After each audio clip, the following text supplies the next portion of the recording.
সিদ্দিকা রাদিয়াল্লাহু তাআলা আনহাকে বললেন, আয়েশা রে, আমার মাথাটা একটু উঁচু করে ধরো।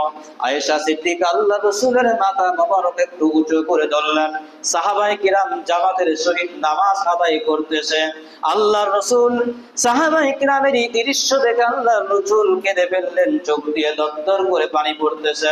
এমন সময় আয়েশা সিদ্দিকা বললেন, ইয়া রাসূলুল্লাহি, ইয়া হাবিবাল্লাহ, আপনি কান্দেন কোন? আজকে তো কান্নার দিন না।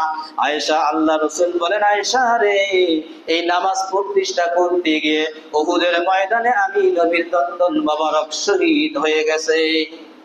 এই নামাজ প্রতিষ্ঠা করতে গিয়ে আমি নবী যখন তাইফের জমিনে আগমন করেছিলাম, তাইফের জমিনেরা, তাইফের বাসীরা এমন নিষ্ঠুর, এমন বেঈমান, এই তাইফের মানুষগুলি কেউ আমাকে বলছিলেন, তোমাকে ছাড়া আল্লাহ বুঝি আর কাউকে নবী করে পাঠাইতে পারেন নাই। কেউ বলছে তুমি মিথ্যা নবী, আবার কেউ বলছে তুমি যদি সত্যি নবী হও তোমার কথা না মানলে বড় বিপদ হবে, কিন্তু তুমি তো মিথ্যা নবী। এই বলে তাইফবাসীরা আমি নবীকে তাইফের জমিন থেকে তারা তাড়াইয়া দিয়েছিলেন। হে আয়েশা, শুধু তাড়াইয়া দেয় নাই, তাইফের মানুষগুলি তাইফের যুবকদেরকে লেলিয়ে দিলেন। তাইফের যুবকদেরকে তারা বললেন, হে তাইফের যুবকেরা, আমাদের দেশে মক্কা, আমাদের দেশে তাইফের জমিনে একজন পাগলের আবির্ভাব হয়েছে। এই পাগল নিজের ধর্ম পরিত্যাগ করে অন্য এক ধর্মের কথা বলতেছেন, অন্য ধর্ম প্রচার করতেছে। তোমরা এই পাগলকে তাইফের জমিন থেকে তোমরা বিদায় করে দাও। তাইফের যুবকেরা এমন নিষ্ঠুর, এই তাইফের যুবকগুলি হাতের মধ্যে কাঁটা পাথর নিয়ে রাসূলের শরীর মোবারকে পাথর নিক্ষেপ করা শুরু করলেন। আল্লাহ রাসূলের শরীরের মধ্যে পাথর মারে, এই কাঁটা পাথর দিয়ে আল্লাহ রাসূলের শরীর মোবারক দিয়ে রক্ত প্রবাহিত হয়। আল্লাহর নবী বলেন, হে তাইফের যুবকেরা, আমাকে তোমরা কেন মারছো? আমাকে মেরো না, আমাকে মারার তো কোনো কারণ নাই, কারণ আমি তো কাউকে গালি দেওয়ার জন্য আসি নাই, কারো ধন সম্পত্তি আত্মসাৎ করার জন্য আসি নাই, আমাকে তোমরা কেন মারছো? কিন্তু তাইফের যুবকেরা এত নিষ্ঠুর, আল্লাহর রাসূলকে তারা মারতেই থাকলো। এক পর্যায়ে আল্লাহর রাসূল এক পর্যায়ে বেহুশ হয়ে তাইফের জমিনে পড়ে যায়। আল্লাহ রাসূল বলেন, আয়েশা রে, আমি যখন তাইফের জমিনে পড়ে যাই, এই তাইফের যুবকেরা আমার দুই হাত ধরে আবার দাঁড় করাইয়া দেয়, আবার বলে, আমাদের দেশ থেকে, তাইফের জমিন থেকে তুমি চলে যাও।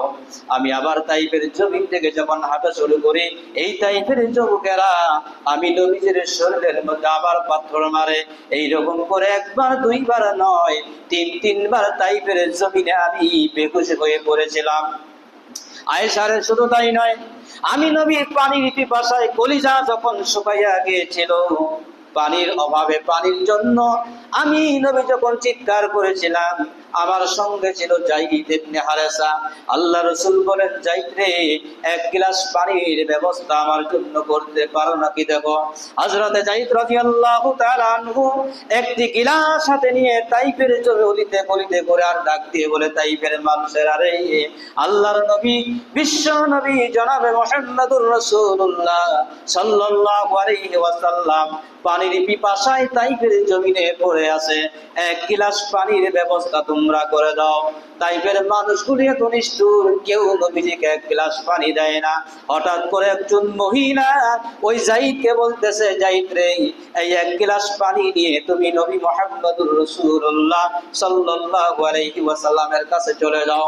ওই তাইফের যুবকেরা হযরতে যায়েদ ইবনে হারিসা রাদিয়াল্লাহু তাআলা আনহুর হাতে যখন পানির গিলাসটা দেখলেন, পানির গিলাসটা নিয়ে যখন যায়েদ ইবনে হারিসা রাসূলের দিকে চলে যায়, এমন সময় তাইফের যুবকগুলি হযরতে যায়েদ ইবনে হারিসার সম্মুখে দাঁড়াইছে, আর ডাক দিয়ে বলে, তাইফের যুবকেরা বলে, হ্যাঁ যায়েদ ইবনে হারিসা, তোমার হাতে কি? যায়েদ বলে, এক গিলাস পানি। খবরদার, কমসে কম এক গ্লাস পানি বিশ্ব নবী জনাবে মুহাম্মদুর রাসূলুল্লাহকে পান করার সুযোগ করে দাও। একজন যুবক হযরতে যায়েদ ইবনে হারেসার হাতের দিকে লক্ষ্য করে যখন পাথর নিক্ষেপ করলেন, পাথরটা যায়েদ ইবনে হারেসার যে হাতের গিলাস ছিল, ওই গিলাসের মধ্যে যখন পাথরটা লেগে যায়, পানির গিলাসটা জমিনের মধ্যে পড়ে পানি গুলি পড়ে যায়। হযরতে যায়েদ রাদিয়াল্লাহু তাআলা আনহু কান্না করতে করতে আল্লাহর রাসূলের কাছে আসলেন। আল্লাহর রাসূলের কাছে যখন চলে আসলেন, যায় আল্লাহর রাসূল বললেন, হ্যাঁ যায়েদ ইবনে হারেসা, কোথায় পানির গ্লাস? আমাকে পানির গ্লাসটা তাড়াতাড়ি দাও, কারণ আমি নবীর কলিজা শুকাইয়া গেছে, এই পানি পান করে আমি আবার কলিজাটা পানির পিপাসা আমি নিবারণ করব। যায়েদ রাদিয়াল্লাহু তাআলা আনহু ছোট্ট বাচ্চার মতন চিৎকার করে কেঁদে বললেন, ইয়া রাসূলুল্লাহ, ইয়া হাবিবাল্লাহ, তাইফের জমিনেরা, তাইফের মানুষগুলি এত নিষ্ঠুর, আপনাকে এক গিলাস পানি পর্যন্ত পান করার সুযোগ করে দিল না। আল্লাহ রাসূল সাল্লাল্লাহু আলাইহি ওয়াসাল্লাম বলেন, হে আয়েশা,